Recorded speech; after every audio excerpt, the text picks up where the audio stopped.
guys? Paulie Malignaggi, Paulie TV. How you guys doing, man? Just gotta give some last quick thoughts as this Eubank and Ben fight is finally it's off.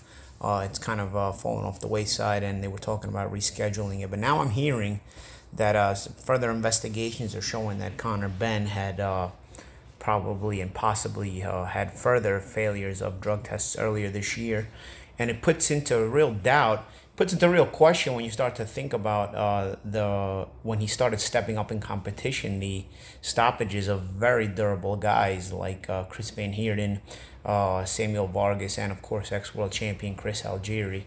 It starts to really put into context some speculations and mysteries that you now have to think about. You got no choice, especially if there is if this failing of a test earlier this year is a fact. Right now it's a speculation, but the BFC is doing further investigation into this, and it's really a shame, man. Because if this is the case, then guys like Eddie Hearn knew, and guys and the TV networks knew, and all, just people that I had respect for, that I really just would lose all respect for. The titles, like they said that Ben was thrown out of the WBC rankings earlier this year when he didn't sign up for the VADA random testing.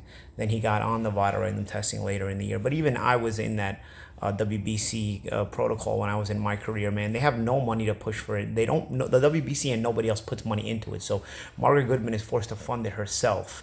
And so they don't have the money to test guys on an often enough basis. I remember in 7 months, I was tested one time when I was on that protocol. And I even called Margaret Goodman and asked her, why am I only being tested once? Is this the regular protocol for all these fighters that, when they're on this year-round random drug testing, nobody shows up?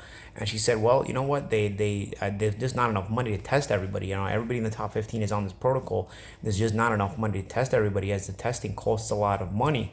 And she said, if she had somebody who funded it, that would heavily fund it, she would be able to do more testing more often. You got to pay the people, you got to pay for the testing, you got to pay for the testers to fly to these fighters back and forth, hotel rooms, and so on and so forth. So it's not easy, and I understand. But of course, the WBC has a lot of money. If they're gonna use VADA for their year-round random drug testing protocol, they could at leleast put money behind it so that you can actually do it in reality and not just in name, where it just looks like you're just putting up a front to where you're fighting the doping in the sport when really you're not doing anything.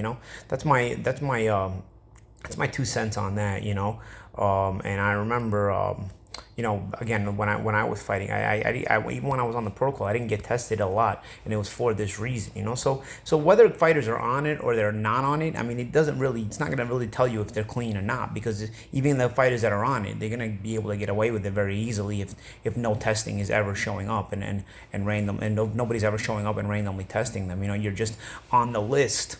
But again, you're just there in name, not really in reality. They just don't have enough money to test you the way they need to.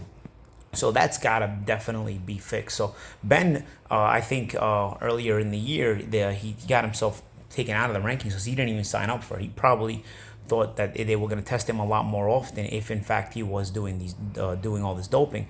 Then later in the year, he did sign up for it, and found out, like I found out, that they don't show up anyway. So it doesn't really matter, I don't know. It's really been frustrating. Like I said, there's people that I had a lot of respect for. There's people that I respected in the business that really, just turned me off here. Again, people in the networks, Matchroom Promotions, and Eddie Hearn. Eddie Hearn was trying to still make the Eubank fight even after the failed test came out to the public the week of the fight. And now, if this guy had failed the test earlier this year, this is crazy. You've known about all of this all this time. The BBBFC. It goes down the line with the corruption and just greed. You pretend you care about the health and safety of the sport, and then when somebody dies or somebody gets hurt, you make a stink about it for about a week or 10 days. You blame things like the weight making and all this other stuff, and nobody ever talks about the fact that the doping testing is so weak that it's possible that there are more people on steroids and on performance enhancers than you realize, and not just because they're failing. Because obviously, even Connor Benn failed now. He may have failed earlier this year, but again, he puts you into speculation. When you splits up speculation, when you think about the average results he was getting earlier in his career, and then he stepped up to a higher level and started getting some vicious knockouts, so I can, recently, Chris Eubank Sr. was on the Fighters Right with Tunde Foster and Spencer Fearon, and he was really emotional about the fact that he didn't want his son fighting and fighting Ben about the weight. First of all, he made us think about the weight, about his son making the weight, and he made some good points where it's easier to cut weight when you're younger than it is when you're older. So he thought his son's safety was at risk. But then on top of that, you find out about the failed doping test with Connor Benn, and you really start to feel for Eubank Sr. You know what I'm saying? This is his son. He's already lost a son in the past year or 2 years. His other son passed away tragically. Tunde was actually getting emotional as Eubank Sr. was expressing himself. If you guys haven't seen that interview, check it out on the Fighters Right. It's kind of crazy, man, that people were actually attacking Eubank Sr. for not wanting this fight to happen and not wanting that fight to happen. And then you see the addition of not just the fact that making the weight may have been unsafe for his son, but now the failed drug test as well gets thrown on top of everything else, and they were still trying to make this fight. They were still somehow trying to salvage the fight even after the failed test. It's absolutely insane. The BBBFC is at least more strict than other commissions. Like in the U.S., it's a freaking joke. I mean, I can remember Canelo failing. He got a slap on the wrist, like a 6-month ban. What's a 6-month ban when Canelo doesn't fight but once every 6 months anyway, if even that? So what is a 6-month ban going to do, That was the biggest joke ever, and it kind of starts to make you realize why other middleweights had been caught since. I mean, if you're chasing that guy, at that time he was a middleweight, if you're chasing that guy and he's getting slaps on the wrist for failing, then naturally if you're chasing him to try to beat him, you're going to end up doing it too. You end up multiplying the effect in a worse way if you don't handle it correctly. But I've noticed the BBBFC has been really strict when they do catch people, which is why it was disappointing to find out that they may have covered up a failed test earlier this year, which really, if that is a fact, and it's alleged right now, but if that is a fact and it's not just speculation, that is really disappointing. And now that it's all out in the open, I'm very curious to see how they're going to handle this, because they've got a mandate of a 4-year ban, which would essentially run right through Connor Benn's prime. Which really, if he's gotten this strong and this good, I mean, I know I was suspicious when he knocked out Chris Algieri the way he did. I mean, he just barely touched him on the chin, and Algieri went down out. You know what I'm saying? And this was a guy, again, Connor Benn a couple of years ago was not that impressive.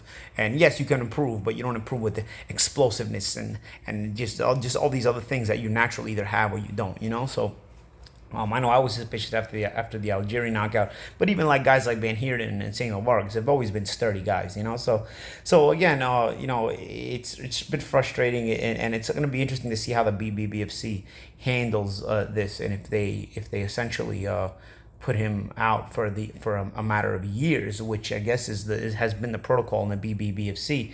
But now they're gonna be held to it. We'll see if there's any more hypocrisy out of all the hypocrisy that I've seen in this situation. So anyway, just really disappointed. Just wanted to give my 2 thoughts on this as more information comes out. I'm not gonna touch this anymore.